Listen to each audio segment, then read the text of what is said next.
पत्ता होता है जिसमें ब्रह्मा विष्णु महेश तीनों होते हैं।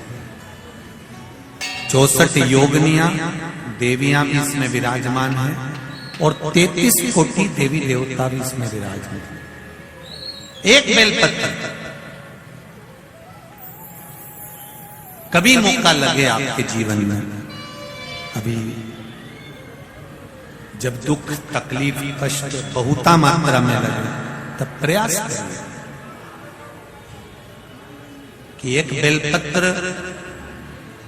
बेलपत्र का पत्ता अपने हृदय का भाव लेकर जब शिव मंदिर में जाओ, शंकर भगवान को जब भी समर्पित करो, तो पहले अगर कोई बहुत विषम स्थिति में फंसे हुए हो, बहुत कष्टमय परिस्थितियों में फंसे हुए हो, और निकलने के लिए एक बेलपत्री का पत्ता अशोक सुंदरी वाली जगह पर चढ़ाकर, जल चढ़ाकर उसी को शिवजी पर चढ़ाया जाता है और शंकर भगवान पर वो जल समर्पित करा। जो कलश में जल है वो शिव।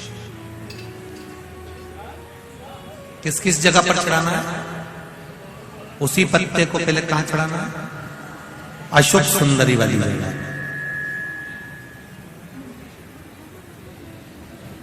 थोड़ा सा जल वहां चढ़ा दिया, पत्ते को उठाया, फिर शिवलिंग पे समर्पित कर दिया। बचा हुआ जो कलश में जल है वो भगवान शंकर को समर्पित, शिव को समर्पित।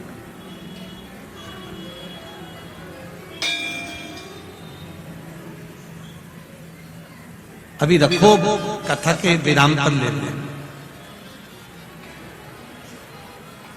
दो जगह पर जल चढ़ाना, अगर कहीं विषम परिस्थिति में लगता है, ऐसा लगता है कि ये विषम परिस्थिति है, ये उसको साधना है और इस दलदल से बाहर निकलना है, तो उसके लिए पहले अशोक सुंदरी वाली जगह जल, फिर शिवलिंग पर बेलपत्र, वही चढ़ा हुआ बेलपत्र, ज्यादा नहीं। और फिर एक निवेदन करेंगे, अगर आप अलग से कोई बेलपत्र नहीं ले जा सकते हो, आपके पास में बेलपत्र नहीं है, शिवलिंग पे से बेलपत्र उठा लिया करो, उसी को धो के वापिस चढ़ा। और ध्यान देना इस कथा पर, शिव के मंदिर में कभी भी जाओ, तुम्हारा बेटा कोई नीट का एग्जाम दे रहा है, कोई कंपटीशन एग्जाम दे रहा है, तुम्हारी बेटी कोई परीक्षा दे रही है, तुम्हारा बच्चा, बेटा बेटी, पति पत्नी, कोई भी कोई एग्जाम में बैठने का प्रयास कर रहा है, पहले तो उससे कहो कि अपनी मेहनत 4 गुना कर, खूब पढ़, परिश्रम 4 गुना कर। और मान लो 5-6 बार दे चुका, 2-4 साल हो गए, 5 साल हो गए, तो फिर उससे कहो शंकर के मंदिर में 7 दुर्वा लेकर। कितनी दुर्वा? यहां क्या बोलते हैं झारखंड में? दुर्वा कि दूब बोलते हैं? दुर्वा। 7 दुर्वा शिव के मंदिर में लेकर, जब जल का पात्र साथ में, 7 दुर्वा को नीचे की ओर रखो, हथेली पर जल का पात्र हाथ में लेकर भगवान देवाधिदेव महादेव को जल समर्पित करो। 7 दुर्वा में से 6 दुर्वा षडानंद कार्तिकेय जी को समर्पित कर दो, 1 दुर्वा भगवान शंकर के शिवलिंग पर चढ़ा दो। अपने हाथ की 3 उंगलियां शिवलिंग का स्पर्श करो और अपनी कामना कहकर, बाबा बहुत एग्जाम दे चुका हूं, बेटा बेटी ने बहुत परीक्षा दी है, हो नहीं रहा बाबा, अब आपके भरोसे है। बाबा को विनय करो, शिव जी पे चढ़ी दुर्वा वापिस लेकर आओ। जिस बच्चा जब एग्जाम के लिए जाए, परीक्षा देने के लिए जाए, उस दिन वो दुर्वा को अपने मस्तक पर प्रणाम कर कर, नमन कर कर, षडानंद कार्तिकेय का स्मरण कर कर फिर एग्जाम के लिए जाए। पढ़ाई अच्छी करना, दिल से करना, मेहनत ज्यादा करना, और एक बार ये प्रयोग कर कर देखना, मेरा षडानंद कार्तिकेय सफलता जरूर प्रदान करे। 6 मुख षडानंद का जो वर्णन हमारे शिव महापुराण में किया गया है, स्कंद पुराण में किया गया है। षडानंद कार्तिकेय जी फल शीघ्र प्रदान करते, शीघ्र। राजा श्वेत के प्राण छूटने का समय आ गया, यमराज बंदी बनाने के लिए आ गए। उनने यमदूतों को भेज दिया, भगवान शंकर ने यमदूतों को भगा दिया। राजा श्वेत के यमदूत जाकर यमराज से कहते हैं वो मरने नहीं दे रहे भगवान शंकर के गण। अच्छा, उन्होंने अपनी बेटी मृत्यु देवी को भेज दिया कि डायरेक्ट मार, डायरेक्ट। भगवान शंकर ने मृत्यु देवी को मार दिया। तब यमराज आ गया मारने के लिए। भगवान शंकर ने यमराज को पछाड़ दिया, मार। आज तक किसी ने नहीं सुना होगा कि यमराज भी मरता है। यमराज मर गया। सूर्य नारायण भगवान को चिंता लगी मेरा बेटा मर गया। सूर्य देवता हाथ जोड़कर बैठ गए भगवान शंकर के आगे, भगवान विष्णु के आगे, ब्रह्मा जी के आगे, मेरा बेटा मर गया यमराज, कुछ कृपा करो। मेरा बेटा तो अपने कर्मों को कर रहा था, लिखा था उसके भाग्य में मरना, इसलिए उसको मौत देने के लिए गया था, मृत्यु देने के लिए गया था। फिर मेरा बेटा क्यों मर गया? सारे देवता शंकर जी के पास पहुंचे, आपने यमराज को क्यों मार दिया? कहा ये मेरे मंदिर में पूजन कर रहा था, शंकर को जल चढ़ा रहा था, और जल चढ़ाते समय ये यमराज का मंदिर के अंदर क्या काम? शिव मंदिर में दो में से एक रहेगा। शिव मंदिर में या तो काल रहेगा या महाकाल रहेगा, दो में से एक शंकर के मंदिर में रहेगा। अकाल मृत्यु वो मरे जो काम करे चंडाल का, और काल उसका क्या बिगाड़े जो भक्त हो महाकाल का। शंकर के मंदिर में काल का क्या काम, जहां महाकाल बैठा है। क्षमा कर दो, वचन दो सूर्य नारायण, मैं यमराज को जिंदा कर दूंगा। पर यमराज को जिंदा करने के बाद यमराज वचन दे कि मृत्यु लोक में पृथ्वी पर शंकर के भक्त को अगर लेने आएगा तो पहले शंकर से पूछना पड़ेगा ले जाऊं कि नहीं ले जाऊं। इसीलिए पूरे भारत के पंडित ब्राह्मण जब किसी का एक्सीडेंट हो जाता है, कोई आईसीयू में पड़ा रहता है, कोई वेंटिलेटर पर पड़ा होता है, तो पंडित जी एक ही बात कहते हैं, महामृत्युंजय का पाठ करा।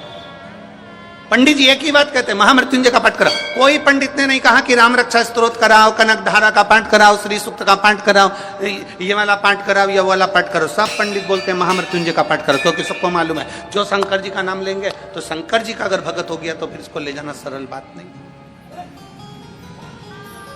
इसको ले जाना इतना सरल नहीं। करो शिव, करो शंकर। अब वचन दे ये यमराज, यमराज ने वचन दे दिया, मृत्यु लोक में शंकर के भक्त को कभी भी लेने आऊंगा तो पहले महादेव की आज्ञा होगी तो लेकर जाऊंगा। वो कह देंगे ले जा तो ले जाऊंगा, नहीं बोलेंगे तो पड़ोसन को उठा के ले जाऊंगा, पर शंकर के भक्त को नहीं। आप अगर शिव को जल चढ़ा रहे हो तो आप शंकर के हो, शंकर के, शिव से दूर नहीं। शुरू में जैसे दान पेटी होती है, पत्र पेटी होती है, कपड़ा पेटी होती है, उसी तरह पाप को समाप्त करने की भी ये पेटी, ये शिव महापुराण की कथा है। जब हम अंदर आते हैं हमारा पाप सब छूट जाता है, पाप समाप्त हो जाता है।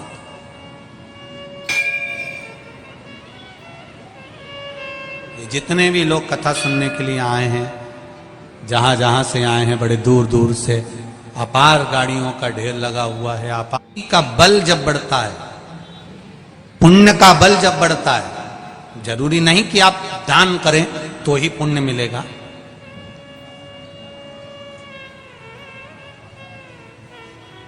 पुण्य मिलने के स्थान भी बहुत सारे हैं। आप जहां रहते हो, अपने घर में जहां निवास करते हो, वहां बस केवल क्रोध को त्याग दो और मीठा बोलना चालू कर दो तो भी पुण्य मिलना प्रारंभ हो जाएगा। जरूरी नहीं कि आप दान करेंगे। कोई बहुत सारा दान दे दे, बहुत सारा सत्कर्म कर दे, बहुत सारा दे दे, और उसके बाद अगर उसके भीतर अहंकार प्रकट हो जाए, काम प्रकट हो जाए, क्रोध प्रकट हो जाए, मैंने इतना दिया, मुझे बैठने की जगह नहीं दी, मैंने इतना करा, मुझे ये चाहिए, मैंने इतना दिया, मैंने ये चाहिए, तो ये अगर पुण्य करने के बाद, दान करने के बाद भी अगर अभिमतता समाहित हो जाए, अहंकार तुम्हारे सम्मुख में प्रकट हो जाए, तो उस दान की कोई महत्वता नहीं है। पुण्य केवल दान करने से नहीं मिलता, पुण्य तुम्हारे अच्छे बोलने से भी प्राप्त हो जाता है, किसी के चेहरे पर स्माइल देने से भी पुण्य प्राप्त हो जाता है। तुम अच्छा बोलोगे तो उसमें पुण्य की प्रधानता रहेगी। अच्छा संग, अच्छा सत्संग, अच्छा भजन, अच्छा कीर्तन जब हम करेंगे बैठकर तो उसका फल, आप किस जगह पर बैठ रहे हो तो स्थान की भी महत्वता। एक मदिरा की दुकान के बाहर एक मय खाने पर दो मित्र बैठे हैं। एक मित्र मदिरा का पान कर रहा है, दूसरा कभी मदिरा नहीं पीता। उसने कहा मैं मदिरा नहीं पीऊंगा, मैं चाय पीऊंगा, मेरे लिए चाय लाई जाए। बैठा कहां पर है? बोलो बोलो जम के। मय खाने में, मदिरा की दुकान पर, मदिरा की दुकान के बाहर। अब एक मित्र मदिरा पी रहा है और दूसरा चाय पी रहा है। देखने वाला क्या समझेगा? बोलो बोलो जम के बोलो जरा। मदिरा। एक व्यक्ति जुआ खेल रहा है, जुआरी, और दूसरा उसके पास में जाकर बैठा है। भले वो जुआ नहीं खेल रहा है, भले वो हाथ तक नहीं लगाए, भले वो गलत काम तक नहीं करे, पर पकड़ाए। लोग क्या कहेंगे? ये भी जुआरी। संगत का असर। एक कौवा मानसरोवर पर गया, हंस से उसकी मित्रता हो गई। कौवे को भूख लगी, हंस उसके लिए मोती चुग कर ले आया। हंस ने मोती दिया, ले खा। कौवा कहता है कि मैं मोती कैसे खा सकता हूं, मेरी चोंच टूट जाएगी, मैं खा नहीं सकता, इस मोती को मैं नहीं चुग सकता, मैं इसको नहीं खाऊंगा। कौवा कहता है हंस से कि मुझे तो केवल मांस के लोथड़े चाहिए, गंदगी चाहिए। हंस कहता है हम नहीं खाते, ना हम लाते, ना हम खिलाते। कौवा भूखा मरने लगा, वापिस जाने लगा। हंस से कहता है चल अब तू मेरे यहां चल। हंस को ले गया। कौवा शमशान में रहता था, बैठ गया बड़ के पेड़ के ऊपर। हंस भी बैठा। हंस भूखा था तो कौवे ने कहा कुछ खाएगा? हाँ भाई बहुत भूख लग रही। कौवा गया, मरा हुआ कुत्ता पड़ा था, उसका मांस का टुकड़ा उठा कर लिया आया। ले हंस खा ले। हंस कहता है मैं जिंदगी में कभी गलत नहीं खा सकता, मैं मोती चुगता हूं, इसके अलावा कुछ मैं नहीं खाऊंगा। इतना नियम। हंस केवल मोती चुगता है। शेर खुद का शिकार कर कर खाता है, पर घास, बोलो बोलो जम के, नहीं खाता। पशु पक्षी अपने नियम से चलते हैं। केवल एक मनुष्य ही ऐसा है जो सामने आ जाता वही निपटा जाता है। पशु पक्षी अपने नियम से चलते हैं। जिसका जो नियम है वो करता है। मैं ये नहीं खाता तो नहीं खाएगा, चकवा ये नहीं पाता तो नहीं पाएगा, स्वाति नक्षत्र की बूंद ही चाहिए, भले मर जाऊंगा पर पानी नहीं पीऊंगा। शेर खुद का शिकार करेगा, बड़ा हुआ नहीं खाएगा। नियम तो नियम। हमारे क्या नियम है? हमने कौन से नियम धारण करे? हम कौन से नियम धारण करते हैं? एक व्रत रखते हैं तो उसमें भी हम 50 बार सोच लेते हैं आज मैं रोटी नहीं खाऊंगी, तो उसकी भी तैयारी करके रखी, साबूदाना खा जाऊंगी।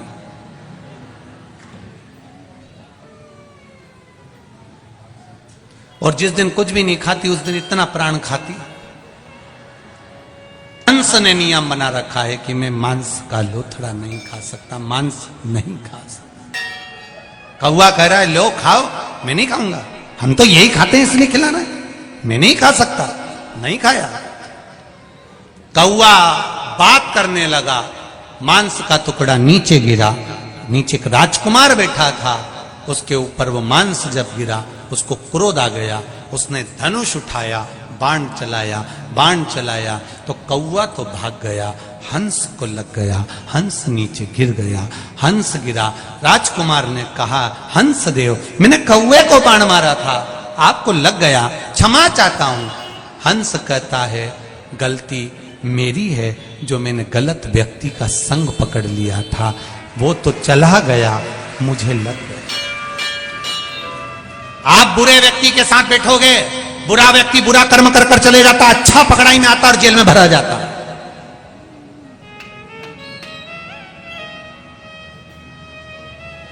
अच्छा व्यक्ति पकड़ाई में आता है और वो भरा जाता। बुरा गया, भाग गया। बुरा कर्म करने वाला ये जानता है कि कब क्या होने वाला है, उसने तुरंत अपना बोरिया बिस्तर भरा, भाग गया। जो अच्छा था वो पकड़ाई में आ गया, वो गया तो गया, अच्छा धरा। ऐसे कई हैं जो बुरों की संगति में आकर अच्छा व्यक्ति आज तक सड़ रहा है संसार, वो पड़ा है, और बुरा था वो भाग गया, बुरा कर्म करने वाला गया, अच्छा पड़ा है।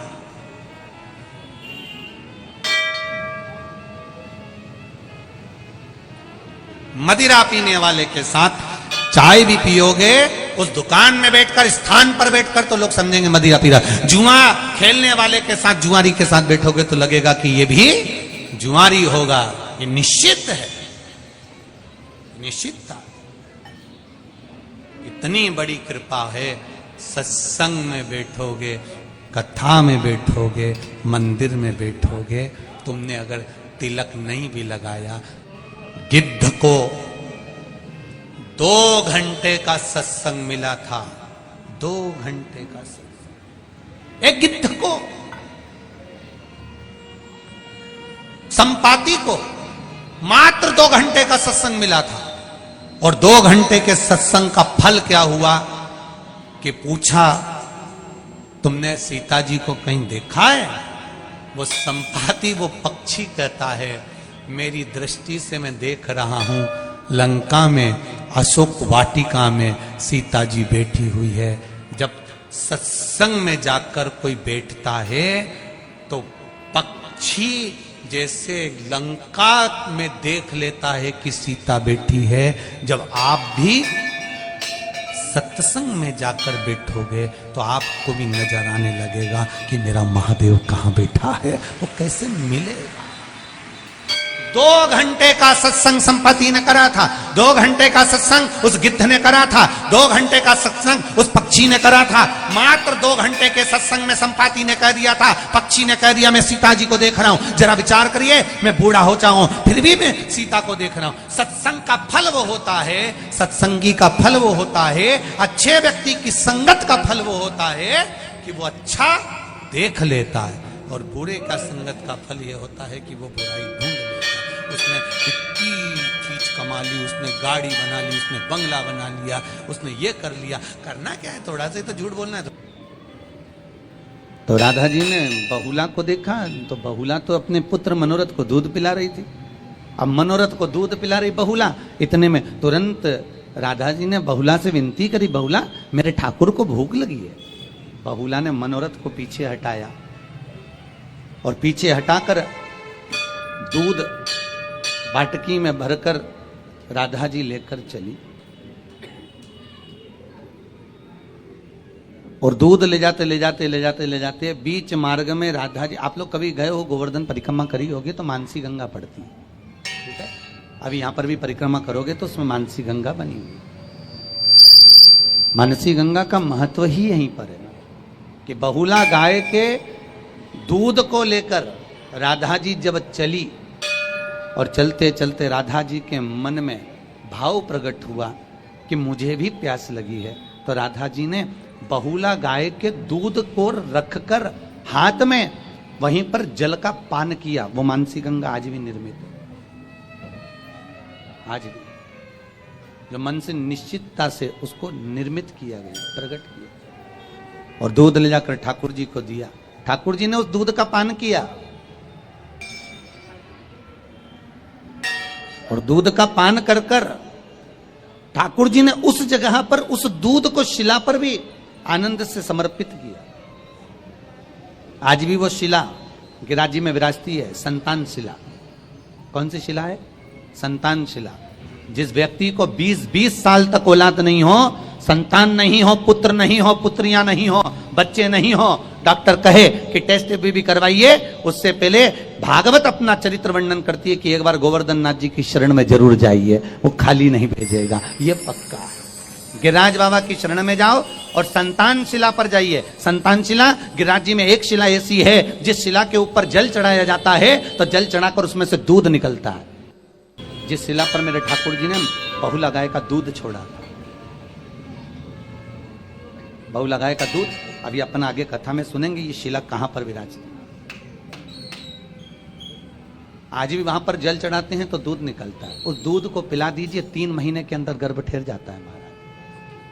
3 माह के अंदर बहुला गाय का द्वारा निर्मित वो दूध ठाकुर ने उस शिला पर समर्पित कर, उसको संतान शिला कर, संतान महाराज।